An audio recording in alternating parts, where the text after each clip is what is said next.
혹시 용서해야 될 사람이 있나요? 교회 안에서 형제자매님들 사이에 갈등 있죠?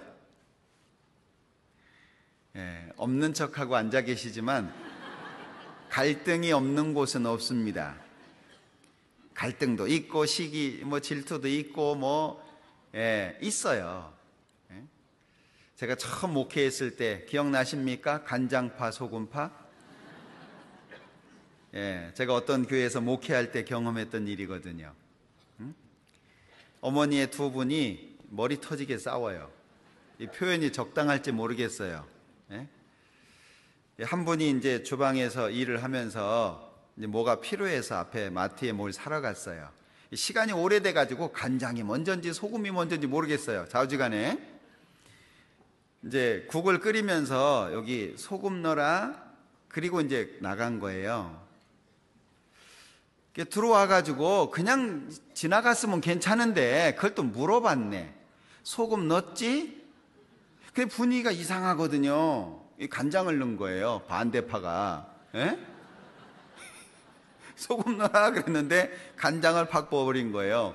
그날 3차 대전이 일어났어요. 주방 안에서. 근데 그런 일이 왜 생길까요? 물론 잘하려고 하다가 생기기도 하고 도토리 키재기 하면서도 생기잖아요. 그런 문제가 안 생길 수는 없어요. 중요한 것은 생기는 게 문제가 아니라 그걸 어떻게 처리할 거냐, 그게 문제잖아요. 신앙이 형성된 인격자로서 처리할 거냐, 아니면 그냥 주민등록증 까고 그냥 치고받고 할 거냐. 구원받은 사람이 인격이 형성되지 않으면 구원받지 않은 사람보다 무섭습니다. 구원받은 사람들이 무서워요. 인격이 형성되지 않으면. 막 말도 함부로 하고요. 함부로 하는 정도가 아니고요. 막 쌍욕을 하는 분도 있어요. 가슴 떨리잖아요. 진짜입니다. 말도요, 욕은 안 할지라도 상대방의 가슴을 막 이렇게 후벼 파는 얘기를 하잖아요. 생기기를 잘생겼으면 내가 말도 안 한다. 죄송합니다. 일리지만 우리 사이에 그런 것들이 많아요. 예수님은 죽음을 향해서 나아가는데 제자들은 뭐 하고 있었습니까? 누가 크냐 다투고 있었잖아요. 이런 다툼이 우리 가운데 있어요. 그런데 누가복음 9장에 보면은요, 누가 크냐 변론했다고 돼 있거든요. 그런데 누가복음 22장에는 누가 크냐 다툼이 일어났대요. 처음에는 변론했거든요. 야, 누가 커? 누가 큰 것 같아? 아이, 그래도 베드로가 낫겠지. 뭔 소리야, 베드로 성질 급해서 틀렸어. 이 변론이 일어났다는 거예요. 그런데 누가복음 22장에서는 변론이 아니라 다툼이 일어난 거예요. 더 커진 모습이죠. 예수님은 십자가를 앞두고 있는데 누가 크냐, 이게 다투고 있다는 게 말이 됩니까? 주님이 오실 때가 코앞인데 엉뚱한 것 때문에 다투고 있다는 게 말이 안 되잖아요. 근데 우리의 삶 속에 그게 있어요. 그래서 용서를 하려면은요, 신앙의 법칙 중에 한 가지가 훈련이 돼야 돼요. 기억하셨으면 좋겠어요. 신앙의 법칙 중에 한 가지가 뭐냐면 작은 자가 큰 자예요. 신앙에는 법칙이 있잖아요. 예수님께서 어린아이를 영접하면 나를 영접하는 거라고 말씀하셨어요. 어린아이를 영접한다. 아이들 영접하기 쉬워요? 대개 이렇게 명절 때가 되면 가족들 오잖아요. 가족들이 오는데 할아버지는요, 아이고 왔냐 들었다 놓으면 끝이에요. 그죠? 대개 아이고 왔구만 이러면 끝이에요. 그 다음부터는 잘 안 봐요. 왜? 애 보는 거 정말 힘들거든요. 그 다음부터는 할머니가 안고 업고 갈 때까지 얼르고 뭐 다 하잖아요. 그죠? 애 보는 거요, 이거 진짜 쉽지 않습니다. 그런데 어린아이를 영접하면 곧 나를 영접하며 이랬잖아요. 그러면 하나님의 뜻 가운데에는 작아지는 데에 신앙의 비밀이 있다는 거예요.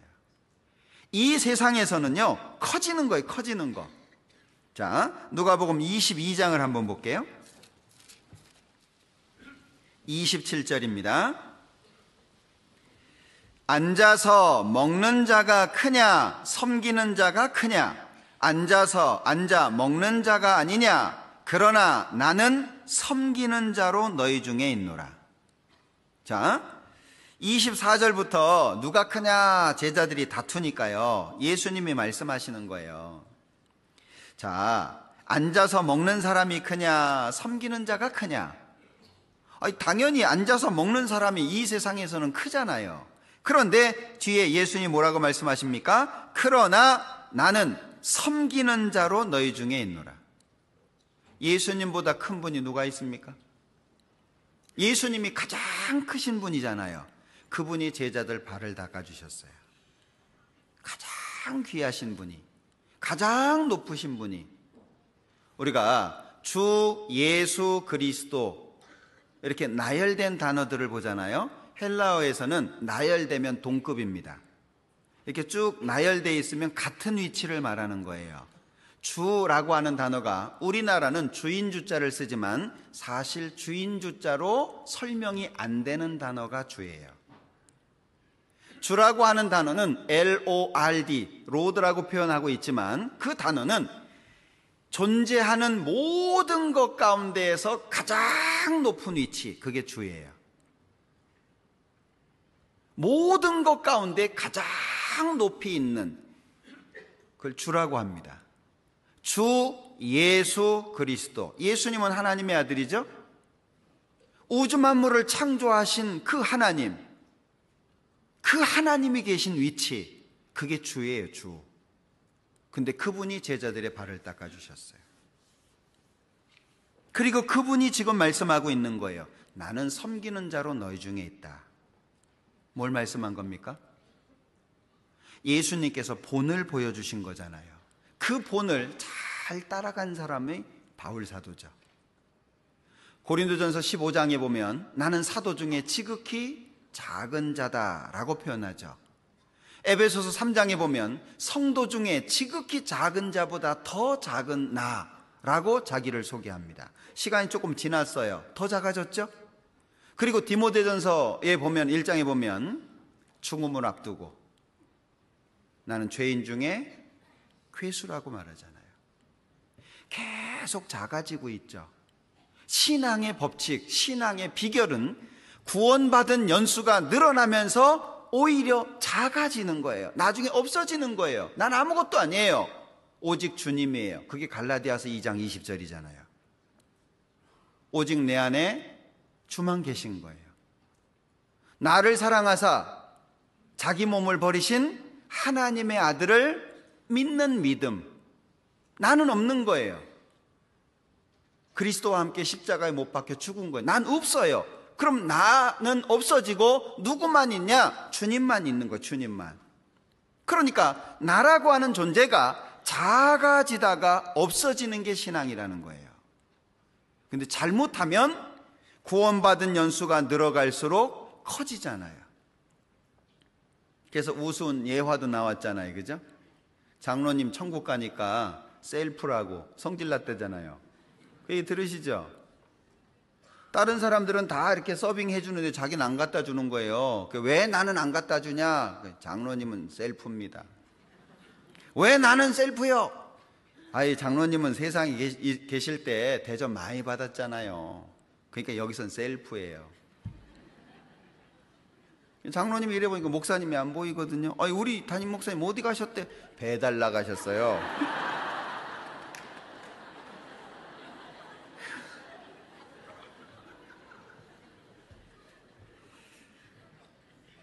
저도 배달 안 나가려면 낮아지는 연습을 하는 게 필요할 것 같아요. 우리는 자존심도 있잖아요. 그죠? 나를 보호하려고 하는 자기 보호 본능도 있잖아요. 예? 칭찬을 받으면 좋고 책망을 받으면 싫고 사람들 앞에 대접받기를 원하는 그런 마음들이 있잖아요. 낮아지는 연습을 하는 게 필요합니다. 바울 사도처럼 훌륭한 분이 나는 죄인 중에 괴수라고 고백을 했다면 우린 어떻게 고백할 수 있을까요? 고민해 봤는데 없더라고요. 죄인 중에 괴수보다 더한 말은 없는 것 같아요. 그런데 이분이 누구냐? 바울 사도거든요. 죽기까지 예수님을 따라갔던, 자기의 달려갈 길을 끝까지 완주했던 이분이 나는 죄인 중에 괴수라고 고백을 합니다. 우리는 어떨까요? 그래서 이 신앙의 법칙 속에서는요, 세상 거 버려야 영원한 거 얻어요. 세상 것을 버리지 못하면 영원한 거 못 얻어요. 똑같이 구원받고 신앙생활을 하고 있지만 살아가는 모습이 달라요. 똑같은 모습이지만 질적으로 다른 게 있잖아요. 그죠? 왜냐하면 나를 통해서 내가 나타나는 경우도 있고 나를 통해서 주님이 나타나는 경우도 있거든요. 달라요. 그것은 누가 오랜 시간 검증하고 그럴 거 없어요. 행동하고 말하는 거 보면 알아요. 우리 근신이라는 단어 있죠. 근신. 그 근신이라는 단어가 한자로 보면은요, 근이라고 하는 단어는요, 앞에 말씀 언이 있어요. 그리고 신자는 그 앞에 마음 심자가 있습니다. 근신이 뭐예요? 말과 심, 마음에서 나오는 행동입니다. 그러니까 근신 그러면 말과 행동을 삼가하라. 말과 행동이 아주 중요하거든요. 보면 나를 통해서 나라는 존재가 나오냐, 나를 통해서 예수님이 나오냐, 그게 딱 구분이 되어집니다. 세상 거 버리지 않으면 영원한 거 얻을 수 없습니다. 그래서 마태복음 19장에서는 내 이름을 위하여 집이나 형제나 자매나 부모나 자식이나 전토를 벌인 자마다, 버린다라고 하는 표현을 쓰고 있습니다. 버린다는 게 뭘 설명하겠어요? 다 팔아서 없애는 걸 말하는 건 아니잖아요. 재물인으로도 거기 치심치 마라. 마음 뺏기지 마라. 그리고 오히려 그것을 주님의 역사를 위해서 쓰라는 거잖아요. 버리는 사람은 여러 배를 받고 영생을 상속한다라고 말씀하고 있습니다. 더욱이 우리 시대, 가까워진 시대, 예수님이 오시기 가깝지 않아도 우리의 생명은 사실은 죽음과 한 걸음입니다. 꼭 예수님이 가깝다고 해서 우리가 마음의 경고를 받아야 됩니까?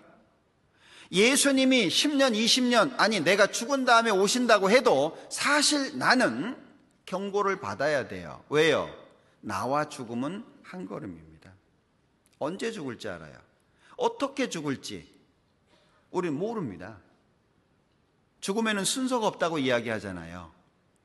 나는 젊으니까 아직도 몇십 년은 살 수 있어. 그것은 우리가 장담할 수가 없습니다. 결국에 우리는 내일 죽을 수도 있다는 것을 기억해야 돼요. 이 시간이 나에게 주어진 시간으로서 마지막일 수도 있다는 것을 기억해야 돼요. 잠을 자면서 아침에 안 깨어날 수도 있습니다. 그러지 않아요? 하루를 마감하면서 어떤 기도를 하십니까? 하루 일어나면서 어떤 기도를 하십니까? 하루 일어났습니다. 하나님께서 저한테 하루라고 하는 시간, 아니 하루가 아닐지라도 얼마의 시간을 허락하신 거예요. 그리스도인으로서 살라고. 그렇다면 우리는 육신의 것을 포기해야 돼요. 그때 용서가 가능해집니다.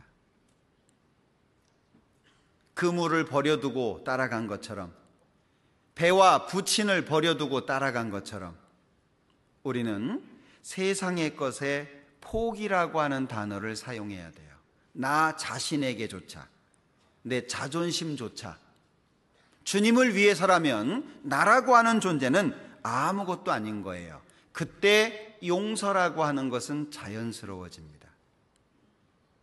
우리 안에 마치 뼈와 뼈가 부딪히면 아픈 것처럼 용서라고 하는 것이 없으면 관계가 힘들어지고 아파질 수 있어요. 앞으로도 어떤 문제가 또 생겨나게 될 겁니다. 앞으로도 우리의 속을 뒤집어 놓는 어떤 일들이 생길 거예요. 다툼으로 서로 미워할 수도 있고, 어떤 관계 속에서 원망하는 상태가 될 수도 있고, 교회 안에서 합력하지 못하는 어떤 이유가 생겨날 수 있을 겁니다. 그때 용서라고 하는 단어, 내가 작아질 때 가능하다는 것을 기억하셨으면 좋겠어요. 나는 누구를 용서할 수 있는 자격을 가진 사람이 아니라 아직도 하나님 앞에 용서를 받아야 되는 사람이라는 걸 기억하셔야 됩니다. 그때 내게 조금 잘못한 거 용서할 수 있어요. 제가 알고 있는 한 분을 소개해 드리려고 합니다. 성함은 말씀을 드릴 수는 없지만, 이분이 형제라고 하는 한 분이 너무 어렵다고 보증을 서달라 그랬어요. 마음이 좋으니까 보증을 서주셨어요. 근데 시간이 지나도 안 갚는 거예요. 오히려 갚기는커녕 BJR 아시죠? BJR 배째라. 예? 그래서 결국에 그 보증선 돈을 이 형제님이 떠안게 됐어요. 그게 아파트 한 채 값이었습니다. 수도권에서 아파트 한 채가 얼마인지 아시죠? 이 형제님이요, 원망하는 걸 포기하셨어요. 그리고 나이가 꽤 있으신 분인데 바닥에서부터 다시 시작하셨어요. 정말 성실하게 하나님 앞에 기도하면서. 근데 그 형제님이 보증 서줬던 그분은 잘 살아요. 되게 그러죠. 근데 가슴 아픈 게 교회 안에서예요. 정말 속상한 게 교회 안에서 잘 사는 거예요. 근데 이분은 정말 원망하지 않고 어려운 일을 해요. 이 도배하는 일을 하시고 이러는데 정말 성실하게 하세요. 지금 일을 그만둬야 될 나이입니다. 근데 아직도 일을 하세요. 제가 몇 번 교제했거든요. 그거 제가 알고 나서. 원망 안 하더라고요. 하나님께서 작은 아파트 하나를 주셨어요. 정말 멋지죠? 근데 그게 쉬운 게 아니에요. 우리 잘못하면 칼 들고 쫓아갈지 몰라요. 네? 너 죽고 나 죽자. 그럴 수도 있잖아요. 근데 그분은 그걸 하나님께 드렸다고 생각하더라고요. 하나님께 내가 바쳤다. 응? 네. 그리고 정말 어렵게 월세 살아가면서 그렇게 사셨어요. 근데 지금은 어려운 삶을 사셨지만 하나님이 살 수 있는 공간을 주셨어요. 정말 승리자죠. 멋진 분입니다. 집사도 아니에요. 교회 안에서 그렇다고 큰 일을 맡은 분도 아닙니다. 정말 멋진 분. 제 마음속에 야, 나보다 낫구나, 그 마음을 갖게 하는 분 중에 하나예요. 용서라고 하는 것은요, 내가 작아질 때 가능한 거예요. 그걸 기억하셨으면 좋겠습니다. 자, 우리는 교회 안에서 갈등을 해결하는 데 에너지를 쓸 거냐, 아니면 예수님을 닮아가고 전도하는 데 에너지를 쓸 거냐, 어디에다가 내 에너지를 쓸 거냐. 갈등 해결하느라고 에너지를 쓰면은요, 주님을 위해서는 못 삽니다. 과감하게 이 갈등 해결하는 부분에 있어서는요, 과감하게, 그리고 내 에너지의 대부분을 주님을 위해서 전도하는데 이쪽으로 써야 될 거예요.